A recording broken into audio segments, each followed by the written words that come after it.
வணக்கம். திசைகளின் 10 மணி செய்திகள்.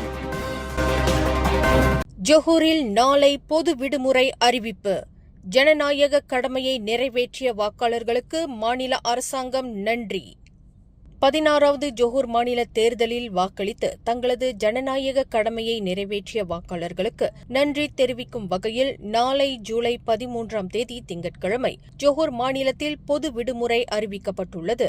ஜொஹூர் இடைக்கால சுல்தான் துங்கு இஸ்மாயில் சுல்தான் இப்ராஹிமின் ஒப்புதலுடன் இந்த அறிவிப்பு வெளியிடப்பட்டதாக மாநிலத்தின் புதிய மந்திரி பசார் டத்தோ ஆன் அஃபீஸ் காசி தெரிவித்துள்ளார். நேற்று நடைபெற்ற ஜொஹூர் மாநில தேர்தலில் பாரிசான் நேஷனல் 56 தொகுதிகளில் 48 இடங்களை கைப்பற்றி மகத்தான வெற்றியுடன் மீண்டும் ஆட்சியை தக்கவைத்தது.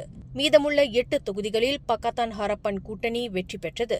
மேலும் நேற்றைய வாக்குப்பதிவில் மொத்தம் வாக்காளர்களில் 18,74,918 பேர், அதாவது 68.73 விழுக்காடு பேர் தங்கள் வாக்குகளை பதிவு செய்ததாக தேர்தல் ஆணையம் அறிவித்துள்ளது. இதனிடையே இன்று பிற்பகல் மாட்சிமை தங்கிய மலேசிய மாமன்னர் சுல்தான் இப்ராஹிம் பாரிசான் நேஷனல் தலைவர் டத்தோஸ்ரீ டாக்டர் அமர் ஜைட் அமிடியை இஸ்தானா பசேர் பெலாங்கி அரண்மனையில் சந்தித்து கலந்துரையாடினார். இந்த சந்திப்பில் டத்தோ ஆன் அஃபீஸ் காசியும் கலந்து கொண்டதாக மாமன்னரின் அதிகாரப்பூர்வ முகநூல் பதிவில் தெரிவிக்கப்பட்டுள்ளது. மாச்சாப் சட்டமன்ற உறுப்பினரும் ஜொஹூர் பாரிசான் நேஷனல் தலைவருமான டத்தோ ஆன் அஃபீஸ் காசி இன்று ஞாயிற்றுக்கிழமை இஸ்தானா புக்கெட் செரேன் அரண்மனையில் மாநில மந்திரி பசாராக அதிகாரப்பூர்வமாக பதவியேற்றார். பிற்பகல் 3:41 மணிக்கு அரண்மனை வளாகத்திற்குள் நுழைந்து மாலை 4:50 மணிக்கு அவரது வாகனமானது வெளியேறியது. முன்னதாக ஊடகங்களுக்கு விடுக்கப்பட்ட அழைப்பில் இஸ்தானா புக்கெட் செரேன் அரண்மனையின் மக்கோத்தா நுழைவாயிலில் மட்டுமே செய்தி சேகரிக்க அனுமதிக்கப்படும் என்று அரண்மனை தெரிவித்திருந்தது. இந்நிலையில் புக்கெட் செரேன் அரண்மனையை சுற்றியுள்ள பகுதிகளில் பாதுகாப்பு படையினர், அரசாங்க அதிகாரிகள் மற்றும் ஊடக பிரதிநிதிகள் கூட்டம் அலைமோதியது. 56 மாநில சட்டமன்ற இடங்களில் 48 இடங்களை கைப்பற்றி 16வது ஜொஹூர் மாநில தேர்தலில் பாரிசான் நேஷனல் பெற்ற மகத்தான வெற்றியை தொடர்ந்து ஜொஹூர் மந்திரி பசாராக டத்தோ ஆன் அஃபீஸ் காசி மீண்டும் நியமிக்கப்பட்டுள்ளார். நேற்று நடைபெற்று முடிந்த 16வது ஜொஹூர் மாநில தேர்தலில் பாரிசான் நேஷனல் கூட்டணி வெற்றி பெற்றதை ஜனநாயக நடைமுறையின் ஒரு பகுதியாக ஏற்று வாக்காளர்களின் தீர்ப்பை மதிப்பதாக பக்கத்தான ஹரப்பான் துணைத் தலைவரும் போக்குவரத்து அமைச்சருமான ஆந்தனி லாக் தெரிவித்துள்ளார். கடுமையான போட்டி இருக்கும் என முன்கூட்டியே எதிர்பார்த்திருந்தாலும் 56 தொகுதிகளில் 8 இடங்களை பக்கத்தான் ஹரப்பன் கைப்பற்றியதாகவும் கடந்த தேர்தலில் ஜாசைகா வென்ற 10 தொகுதிகளில் 6 தொகுதிகளை மீண்டும் தக்க வைத்துள்ளதாகவும் அவர் குறிப்பிட்டுள்ளார். அதேவேளையில் நகர்ப்புறங்களில் ஜாசைகாவுக்கு வலுவான ஆதரவு தொடர்வதுடன் வென்ற 6 தொகுதிகளிலும் 50 விழுக்காட்டுக்கும் அதிகமான பெரும்பான்மையுடன் வெற்றி பெற்றதாகவும் கம்போங் சென்னாவில் இன்று நடைபெற்ற கம்போங் அங்கட் மடானி திட்டத்தில் பங்கேற்ற ஆந்தனி லாக் செய்தியாளர்களிடம் தெரிவித்துள்ளார். மேலும் ஜொஹூர் தேர்தல் முடிவை அனைத்து மாநிலங்களுக்கும் பொருந்தும் அளவுகோலாக கருதக்கூடாது என்றும் ஒவ்வொரு மாநிலத்திற்கும் தனித்துவமான அரசியல் சூழல் மற்றும் பிரச்சினைகள் இருப்பதையும் அவர் சுட்டிக்காட்டியுள்ளார். இந்நிலையில் எதிர்வரும் நெகிரி செம்பிலான் மாநில தேர்தலை முன்னிட்டு தற்போதுள்ள தொகுதிகளை தக்க வைத்துக் கொள்வதிலும் மக்களின் ஆதரவை மேலும் வலுப்படுத்துவதிலும் பக்கத்தான் ஹரப்பான் கவனம் செலுத்தி வருவதாகவும் அவர் விவரித்துள்ளார். ஜொஹூர் மாநில தேர்தலில் பாரிசான் நேஷனல் வெற்றி பெற்றால் பதவி விலகுவேன் என தாம் கூறியதாக வெளியான தகவலை வீடமைப்பு ஊராட்சித்துறை அமைச்சர் ngah komeng மறுத்துள்ளார். முன்னாள் பிரதமர் நஜீப் ரசாக் SRC இன்டர்நேஷனல் வழக்கில் முழு தண்டனையை அனுபவிக்காமல் விடுவிக்கப்பட்டால் மட்டுமே பதவி விலகுவேன் என்று தாம் கூறியதாக அவர் விளக்கம் அளித்துள்ளார். 1MDB விவகாரத்தில் மலேசியர்கள் 51.4 பில்லியன் ரிங்கெட் கடனை சுமக்க காரணமான நஜீப் குற்றவாளி என தீர்ப்பளிக்கப்பட்ட பின்னரும் விடுவிக்கப்பட்டால் அது நீதித்துறை மீதான மக்களின் நம்பிக்கையை பாதிக்கும் என்றும் அவர் குறிப்பிட்டுள்ளார். நாட்டின் நீதித்துறையின் நம்பகத்தன்மையை பாதுகாக்கும் வகையில் அத்தகைய சூழ்நிலை ஏற்பட்டால் அமைச்சரவை உறுப்பினர் பதவியிலிருந்து கட்டாயமாக விலகுவேன் என்றும் ngah komeng மீண்டும் உறுதிப்படுத்தியுள்ளார். மேலும் இது தனிப்பட்ட விவகாரம் அல்ல என்று குறிப்பிட்டுள்ள அவர் கொள்கை சார்ந்த நிலைப்பாடு என்பதை சுட்டிக்காட்டியுள்ளார். அந்த கொள்கையில் தாம் உறுதியாக இருக்கப் போவதாகவும் ஜாசைகா கட்சியின் துணைத் தலைவருமான ngah komeng தெரிவித்துள்ளார். பேரா மாநிலம் சுங்கை சீப்போட்டில் உள்ள பள்ளி வளாகத்தில் நச்சுப்பொருள் அருந்தியதாக சந்தேகிக்கப்படும் 5ஆம் படிவ மாணவர் ஒருவர் கடந்த வெள்ளிக்கிழமை மருத்துவமனையில் அனுமதிக்கப்பட்டார். தற்போது அம்மாணவர் சிகிச்சை பெற்று வருவதுடன் அவரது உடல்நிலை சீராக இருப்பதாக மாவட்ட போலீஸ் தலைவர் சூப்பரிண்டென்டென்ட் A.W. சரண் தெரிவித்துள்ளார். இந்த சம்பவத்தில் குற்றச் செயலுக்கான எந்த ஆதாரமும் இதுவரை கண்டறியப்படவில்லை என்றும் உறுதிப்படுத்தப்படாத தகவல்களை பரப்ப வேண்டாம் என்றும் அவர் எச்சரித்துள்ளார்.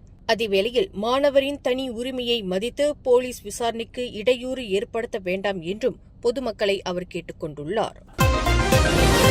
பல்கலைக்கழக விடுமுறையில் கூடுதல் வருமானம் ஈட்டும் நோக்கில் விபச்சாரத்தில் ஈடுபட்டதாக கூறப்படும் மாணவி ஒருவர் சைபர் ஜயாவில் இன்று மேற்கொள்ளப்பட்ட போலீஸ் சோதனையில் கைது செய்யப்பட்டார். 30 வயதுடையதாக நம்பப்படும் அப்பெண் இந்தோனேசியாவில் இரட்டை பட்டப்படிப்பு பயின்று வருவதாகவும் படிப்பு செலவிற்காக இந்த வேலையில் ஈடுபட்டதாகவும் விசாரணையில் தெரிவித்துள்ளார். இன்று நடைபெற்ற ஓப் நோடா நடவடிக்கையின் போது அப்பெண்ணுடன் சேர்ந்து 3 தாய்லாந்து பெண்கள், 5 இந்தோனேசிய பெண்கள் மற்றும் ஒரு உள்ளூர் ஆடவர் உட்பட மொத்தம் 9 பேர் போலீசாரால் கைது செய்யப்பட்டுள்ளனர் என்பது குறிப்பிடத்தக்கது. பிரபல ஹாலிவுட் நடிகரான மார்க் வால்பர்க் நெட்ஃபிளிக்ஸின் புதிய திரைப்படமான தி பிக் ஃபிக்ஸ் படப்பிடிப்பிற்காக பினாங்கிற்கு வருகை புரிந்திருப்பதாக தகவல்கள் கூறுகின்றன. இது தொடர்பாக சமூக ஊடகங்களில் வெளியான காணொலிகளில் மார்க் வால்பர்க் கார் ஒன்றிலிருந்து இறங்கி கடைக்குள் செல்லும் காட்சிகள் பதிவாகியுள்ளன.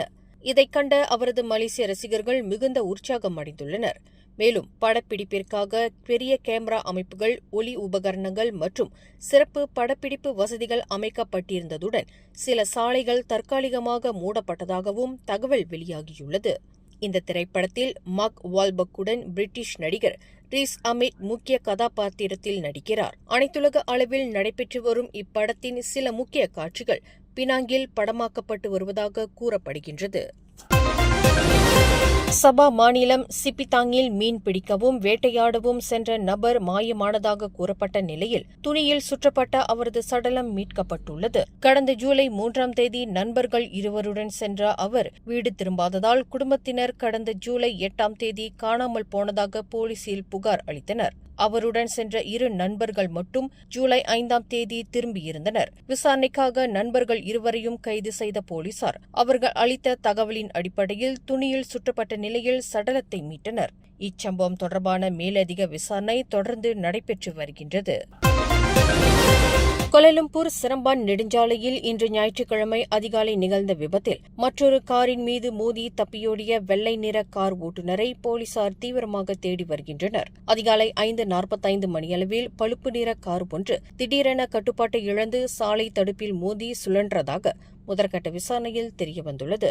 அதன் பின்னால் வந்த வெள்ளை நிற கார் அந்த வாகனத்தின் மீது மோதி நிற்காமல் சம்பவ இடத்திலிருந்து தப்பிச் சென்றதாக காஜாங் மாவட்ட போலீஸ் தலைவர் நஸ்ருன் அப்துல் யூசுப் தெரிவித்துள்ளார்.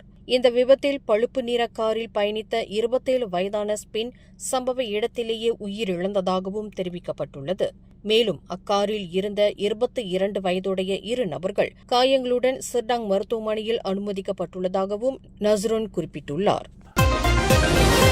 கத்தாரை பிராந்திய வல்லரசாக மாற்றிய முன்னாள் அமீர் ஷேக் ஹமட் பின் கலிஃபா அல் தானி தமது 74வது வயதில் காலமானார். கடந்த 1995 முதல் 2013ஆம் ஆண்டு வரையில் கத்தாரை ஆட்சி செய்த அவர் பின்னர் தனது மகன் மற்றும் தற்போதைய அமீரான ஷேக் தமீமிடம் ஆட்சி பொறுப்பை ஒப்படைத்தார். அவரது மறைவை கத்தாரின் அமீரி திவான் என்று அழைக்கப்படும் அரசின் உயர்மட்ட நிர்வாக அமைப்பு அதிகாரப்பூர்வமாக அறிவித்துள்ளது. இந்நிலையில் ஷேக் ஹமட் பின் கலிஃபா அல் தானியின் மறைவிற்கு பிரதமர் டத்தோஸ்ரீ அன்வார் இப்ராஹிம் தமது ஆழ்ந்த இரங்கலை தெரிவித்துள்ளார். ஷேக் ஹகமத்தின் தலைமையில் கத்தார் பொருளாதார ரீதியாக முன்னேறி உலக அரங்கில் செல்வாக்கு மிக்க நாடாக உயர்ந்ததாக அன்வார் குறிப்பிட்டுள்ளார். கடந்த 2013ஆம் ஆண்டு ஆட்சியை அடுத்த தலைமுறைக்கு ஒப்படைத்தது அவரது தொலைநோக்கு தலைமையின் அடையாளம் என்று குறிப்பிட்டுள்ள அன்வார், அவர் மலேசியாவின் நெருங்கிய நண்பர் என்றும் புகழாரம் சூட்டியுள்ளார். ஸ்லாங்கூர் மாநிலம் ரவாங்கில் சீன மக்களின் வழிபாட்டுப் பொருட்கள் மற்றும் ஜாஸ் பேப்பர் மற்றும் தயாரிக்கும் தொழிற்சாலையில் இன்று ஞாயிற்றுக்கிழமை மதியம் பயங்கர தீ விபத்து ஏற்பட்டது. சுமார் 200 அடி நீளமும் 300 அடி அகலமும் கொண்ட தொழிற்சாலையில் ஏற்பட்ட தீயில் கட்டிடத்தின் சுமார் 80 விழுக்காடு பகுதி சேதமடைந்ததாக ரவாங் தீயணைப்பு மற்றும் மீட்புத்துறை தெரிவித்துள்ளது. மதியம் 1:01 மணியளவில் அவசர அழைப்பு கிடைத்ததைத் தொடர்ந்து ரவாங் தீயணைப்பு நிலைய வீரர்கள் சம்பவ இடத்திற்கு விரைந்து சென்று தீயை கட்டுப்படுத்தும் பணியில் ஈடுபட்டனர். இவ்விபத்தில் உயிரிழப்போ காயமோ எதுவும் ஏற்படவில்லை என்பது உறுதிப்படுத்தப்பட்டுள்ளது.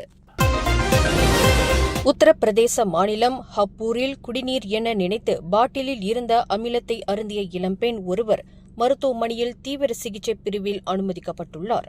பிரபல குடிநீர் நிறுவனத்தின் பாட்டில் போல் தோன்றிய அந்த பாட்டிலில் தண்ணீருக்கு பதிலாக அமிலம் இருந்ததாக கூறப்படுகின்றது. அதனை அருந்திய சில நொடிகளில் வலியால் துடித்த அவருக்கு முதலுதவி சிகிச்சை அளிக்கப்பட்டு மீரட்டில் உள்ள மருத்துவமனைக்கு அனுப்பி வைக்கப்பட்டார். எனினும் அவரது நிலை தற்போது கவலைக்கிடமாக உள்ளதாக தகவல்கள் கூறுகின்றன. இச்சம்பவம் தொடர்பான சிசிடிவி காட்சிகளை ஆய்வு செய்து வரும் போலீசார் அலட்சியத்தால் நிகழ்ந்ததா அல்லது சதியா என்ற கோணங்களில் விசாரணை நடத்தி வருகின்றனர். மேலும் செய்திகளை தெரிந்து கொள்ள கீழே இருக்கும் பெல் பட்டனை அழுத்துங்கள். உங்கள் மகிழ்ச்சியை வெளிப்படுத்த லைக் மற்றும் ஷேர் செய்யுங்கள். தொடர்ந்து திசைகளோடு இணைந்திருக்க சப்ஸ்கிரைப் செய்யுங்கள்.